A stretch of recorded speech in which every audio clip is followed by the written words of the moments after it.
whatever happened in East Gentils is a matter of serious concern that all the members of this House should be given a chance to deliberate. Thank you, sir. So, though you have denied me the and not admit my submission, so I would like to make a submission today, sir. Because every time, sir, we find that the executive often uses subjudice broadly to avoid embarrassment, avoid immediate accountability, and to delay political debate. So, according to Article 194, powers and privileges of the state legislature.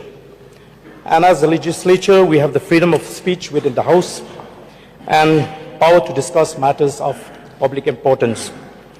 And even courts themselves, repeatedly held that legislative discussion is not barred merely because a case is pending. So, sir, unless it directly interferes with adjudication.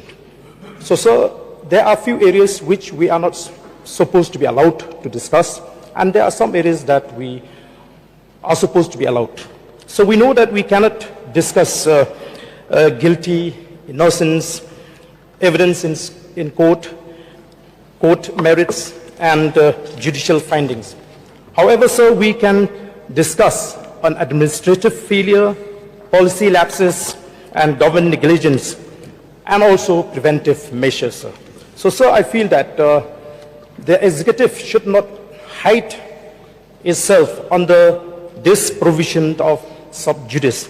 So I feel that whatever happened in East Gentils is a matter of serious concern that all the members of this House should be given a chance to deliberate this issue, sir. So if, sir, you allow, then I think it will be for the benefit of the people of the state. The people of the state, they are watching. They want to know exactly what led to that unfortunate incidents and the matters surrounding this illegal extraction of coal in the state, sir.